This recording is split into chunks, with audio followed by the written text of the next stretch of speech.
Alright, so in this video I'm going to be talking about kind of just buffs in general for grinding. And really the point of it is so you can determine kind of what do you want to run in the places that you grind, what's going to be better and how do you figure out if it's better. Um, so I kind of have some common buffs laid out here. We're going to go through all of them and talk about the major differences. Um, so the first thing I want to talk about is your food. That's kind of the baseline buff that everybody's going to be running all the time. And typically you're going to run either a simple cron meal or an exquisite cron meal. So what's the difference, right? So an exquisite cron meal is going to give you all AP plus 8, whereas the simple cron is going to give you monster AP. So that's kind of a trade where you get that 8 AP for fighting anything, right? So people to monsters, all of it, you get that damage. And when it comes to this, you only have that against monsters. That's one of the core differences, right? That's a big trade-off. But the other thing you're going to be looking at is if you pause the video and read through these, or if you have them open in your game as well, you'll notice you get accuracy and evasion from the exquisite cron. Um, you don't get those here. You get, some combat EXP, skill XP. You get slightly different things from this simple cron, more a PvE play style, if that makes any sense, where this is a little bit more try hard on the exquisite. Um, Another big difference is you have uh, damage reduction for monsters on the simple cron and down attack damage here, where on the exquisite you have back attack and crit hit damage. So this is going to be a lot of anything that's percent based, you're gonna feel that a lot more. When we're talking high end spots, I sort of mentioned that I use Exquisite Cron at Ash Forest in that video. Um, that's where a lot of your damage is gonna come from is percent based stuff. Um, so it's really important to know which meal are you taking based on kind of what you need to get out of that spot. Um, Also, another big thing that I'm going to mention is you get all resistance plus 4 from the Exquisite Cron. And when we talk about resistance, we're talking about CCs. So knockdown, stun, stiffen, grab. All resistance plus 4 is going to give you 4% extra resistance on every single one of those CCs. So that's very important in certain places, like if you need to reach 100% knockdown resistance, let's say you're going to get 4% out of that. So it's easier to calculate that. It's kind of a no-brainer to just run that if you need a resistance. Um, so that's kind of the short on simple versus exquisite. The next thing I want to talk about is your draft. So drafts are kind of intertwined with elixirs where you can only run one. You're either going to run an elixir rotation or you're going to pop a draft. And kind of the baseline draft is going to be beasts, and it's kind of an all-around great thing to run, right? You get 15 AP against monsters, you get a little bit of recovery per hit, a little bit of monster DR. It's overall just fine. But you might want to look into a frenzy, where there's a trade-off in frenzy, where you lose a little bit of DP popping it, but you gain a lot more monster AP, and you get more recovery per hit. So as long as you're attacking, it's going to give you health sustain. That's the important thing about anything that says frenzy in this game. That's typically what it means, is you're going to be sustaining your HP. And there's that trade-off where you lose some of your defense. But typically you're not going to notice how much of a loss that is in most places because you're going to be recovering your health so much faster. And then more recently we have the Frenzy Draft of Corruption. This is from Calpheon Elvia, you get the Breath of Corruption. You can combine it with a regular Frenzy and give it a little bit more damage. And the reason why I'm talking about this separately is because a base frenzy costs a lot less to you, whether you're grinding Calpheon Elvia or buying them off the market, than springing for these. So when you look at the cost per hour, depending on the place you're grinding, it may be more effective. Like you get more out of just using a regular frenzy versus a corrupted one, just from a money making standpoint. So something important to look at. Um, and then I want to talk about these perfumes. So perfumes can run alongside either an elixir rotation or a draft. They're going to stack with them, but you can only run one of them. So to make this simple, these are the three main ones. You got a spirit perfume, a calx, and courage. You run a spirit perfume usually if you need mana sustain or mana regen. Um, a lot of classes go through their resource pool very fast grinding, even with an infinite mana potion. So this is probably going to be what you run if you're on one of those classes. Most of the time, as long as you have an infinite mana potion, you would be fine running a different perfume. In which case, you might pick a calx or a courage or charm, or there's a lot that I don't have on here because they're not commonly used for grinding, but that's kind of the main point of a spirit perfume.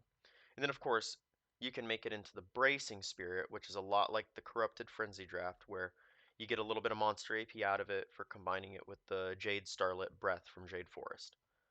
Um, that's, kind of the short of it.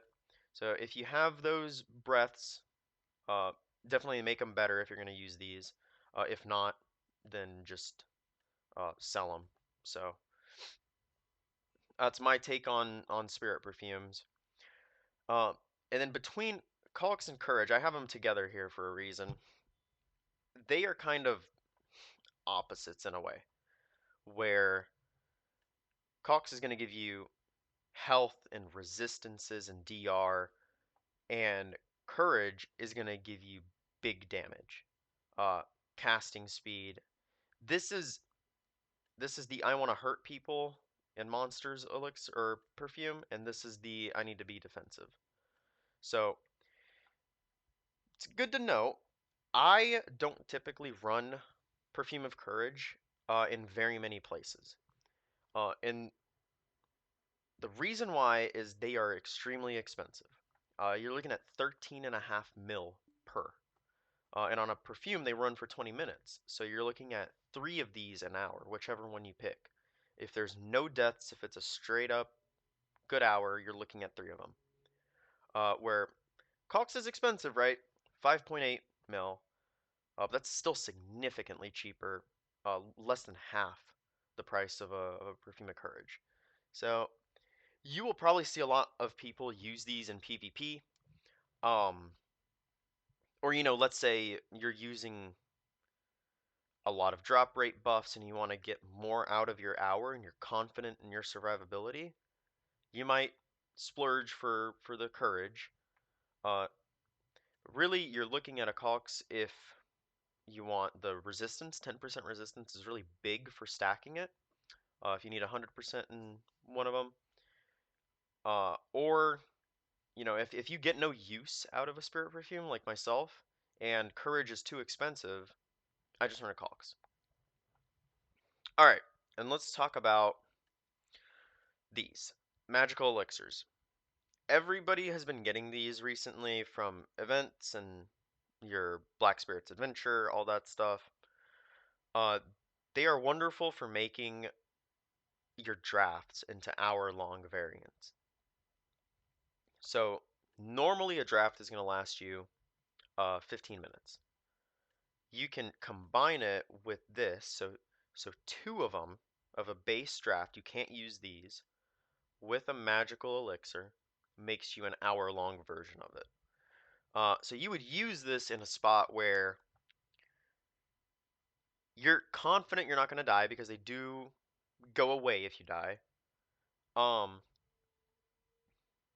or I mean, I can see it as a convenience factor if you don't have continuous care on your fairy. You just pop this at the start of the hour, and then that's your hour. You know, uh, so that's something to look at. You should have these. There's also another item kind of within this subject, which is the corrupt oil of immortality. You can combine those with both drafts and perfumes, and they will make it so if you die, the effect does not go away. Um, Typically don't use them for grinding, but that's more of a PvP oriented thing, because you die a lot more often in PvP versus grinding, hopefully. Um, so that's kind of that. That's your baseline for usable buffs, right? Next, I want to talk about the ones you have to get. So I still have them running here. You have Villa, and then these two belong to the church. So Villa buffs all around just a great thing. You put down your tent if you have a one of these, a Villa Invitation or an Old Moon scroll running, or Secret Book of Old Moon rather, from the Pearl Shop. You can take that from your tent. So you can do the 5 hour one, stack it with your church, so they're all 5 hours long. Um, and then church is going to be in most big cities. The notable ones that I want to talk about in this video are if you're grinding in Calpheon, it's Leona in Calpheon City. In Grana, so for grinding that Camisylvia vicinity, you're going to be looking at Marindora. And in Odraxia, for all the Odalita spots, her name is Kindir. She's kind of up to the northeast. She's kind of hidden. There's a lot of NPCs in that area, but you can see her on the map. So make sure you get these. They're not expensive. Thankfully, we don't have to use gold bars to buy them anymore, so that's fantastic. Um, they just give you a little bit here and there, but when everything stacks up, it really really matters, you know. And then the last thing I want to talk about is elixir rotations. So like I said previously, you can't run these with a draft. If you're going to run an elixir rotation, you're going to be running a perfume alongside of it, and that's it. Um, so food, villa, church, elixir, and perfume, or a draft and perfume. So all of these that I have up here, I have them separated for a reason. These are going to be the ones that you can buy the single player green version on the market pretty easily. You will combine them on a 3-to-1 ratio with blue reagent from the materials vendor. That makes them into the blue variant of the elixir, the better version. And then you take those and you simple alchemy with an alls tier from the material vendor in a 2-to-1 ratio, and it makes party elixirs. Now, the party elixirs, the reason why people like to run parties is one, it'll give it to your entire party if they're nearby. So in a group spot like Olin's Valley, where you have 3 people, everybody is getting just the one set that you're popping, or if you're popping in kind of, a lot of people like to do the P1, P2, P3, like they separate the cost of the elixirs so each person runs a smaller set and everybody gets the buff. Um, but even if you're solo grinding, you want the party elixirs because the single player ones last 8 minutes, which does not divide very well into an hour. And the party ones last you 15, which does divide up, so you use 4 an hour. So I'm going to go through the names on all of these, and basically the green version is going to be missing the prefix on its name. So if you look at Lethal Assassin, the green version is just Elixir of Assassin. It's not lethal. So let's go through these real quick. So you have Lethal Assassin, Advanced Concentration, Remarkable Will, Intrepid Swiftness, Brutal Perforation, Brutal Death, Strong Draining, Endless Fury, Strong Life, Grim Soul Reaper, Steel Defense, Strong Shock. That's your baseline, and there's three others. These three are highly valued. They're going to be the ones that you actually have to go out and gather materials and make it yourself from scratch. If you're not a fan of alchemy, this is a great opportunity to learn alchemy because you will need these. Um, what do they do? So let me go through that really quick for these. So a Griffon's elixir is going to be damage to Camasylvian monsters. So anything in Camasylvia, Odalita, or anything that has the Camasylvia mob type. When you hit a mob and you see that mob come up here with its HP bar, you'll have a symbol next to it. And there's a symbol for Camasylvia that looks like two antlers on a green background. That means that this damage would apply to that mob if it has that symbol. But basically anything from Ash Forest all the way to Crypt is going to be a Camasylvia mob. So these are really important here. Let's say you were running an Elixir Rotation for Quint Hill. You don't need these. They're not going to do anything for you. Those monsters aren't Kama monsters, so it's worthless there.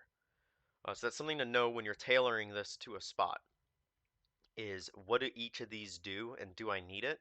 Chances are all of these up here and most of these down here you will need for a successful rotation. So on the Griffon's Elixir, you're going to be killing and tanning Griffons for Griffon Claws.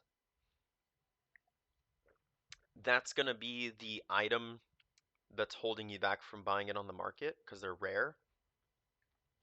Basically, you get Griffon Claws. It's one per each proc when you're doing the alchemy.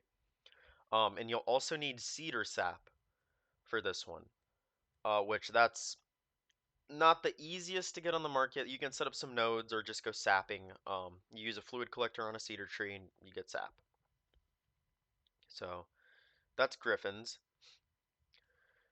Lethal Destruction. These are a little bit newer. 2% special attack damage.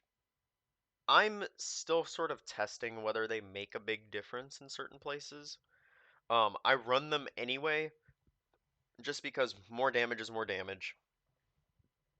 And the thing that's going to be holding you back on these is Snowfield Cedar Sap from Mountain of Eternal Winter. So that whole area has cedar trees and snowfield cedar, which you're going to be looking at the snowfield cedar. And if I'm not mistaken, it takes like 7 sap per elixir proc. So it's going to be time consuming if you're going to make it, but I think it's worth it. I went for a few hours and made a whole big batch. Still haven't gone through all of them. So that's what Lethal Destruction is. And then you have Sharp Detection. This guy is probably the most coveted of all the elixirs. Um, you get crit hit damage. So every time you land a crit, it's going to do more damage, 15% more damage. It's really big. And you need truffle mushrooms for these. So I'm not going to do a whole explanation on those. They're rare, they're hard to find. You have to swap servers and sit around and look for them. Or you go grind Polly's Forest and use a hoe for gathering on the mobs.